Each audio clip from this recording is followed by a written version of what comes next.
They say only two things in life are certain: death and taxes. Well, add a third to that: giant prehistoric plants. It turns out Earth's prehistoric flora is full of colossal creatures, from the size of small houses to over 100 feet tall. And they were so widespread, these megaplants may have been the reason for the rise of dinosaurs. So join us as we take a look at some of the prehistoric plants that would make even today's vegetation look, quite frankly, a bit pathetic. First up, let's travel back to the Cretaceous period, about 145 million years ago. Here, in what is now North America, lived a plant named Oreopteris.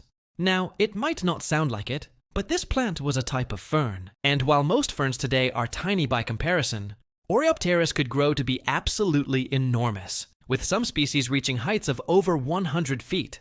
This makes it one of the largest plants ever known to exist, even rivaling the height of today's redwoods. Just imagine tripping over a prehistoric fern on your way to work. You'd need some pretty sweet prehistoric dental insurance to fix that one.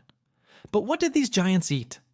Surprisingly, these massive plants subsisted on a diet of water and minerals from the soil, meaning they had no need to use their roots to seek out nutrition. Instead, Oreopteris used photosynthesis. They absorbed carbon dioxide through their large surface area of fronds, which are the leafy parts of a fern. This would have allowed them to grow incredibly tall, without the need for strong, supportive roots. Instead, their roots were more like little anchors to keep them from falling over. Talk about a tall order. But if Oreopteris wasn't enough, there was another plant called calamites. It lived during the same time period, and got its name from the Greek word for tall, kalamos. Once again, you can picture just how tall this prehistoric plant was. Some sources say it looked like a giant reed, while others say it was more like a horsetail. But both agree it grew to incredible heights of up to 30 meters.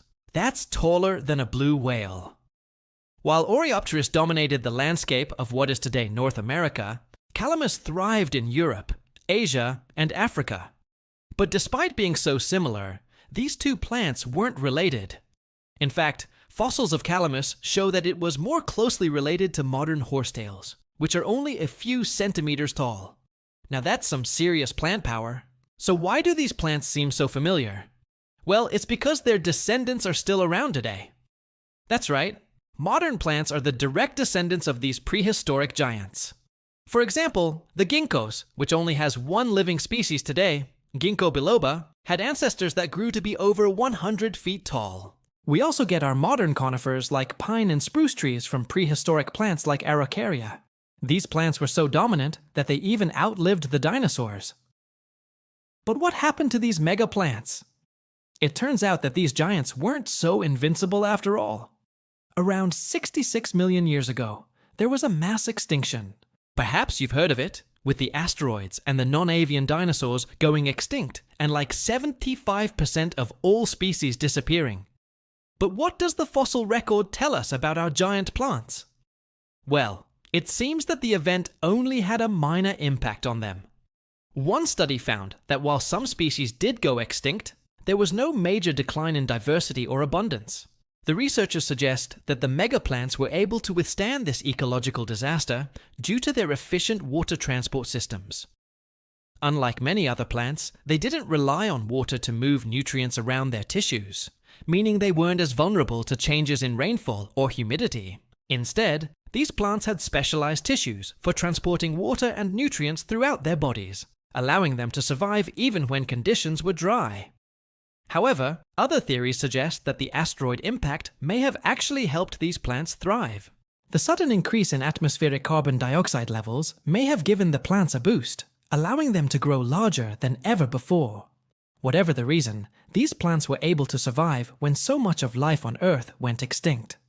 So next time you're feeling a little overwhelmed by the state of the world, just remember, we've been through worse. Not only did giant prehistoric plants outlive multiple mass extinctions, but they're the ancestors of today's plants. And that means you're related to some pretty big stuff. Thank you for watching.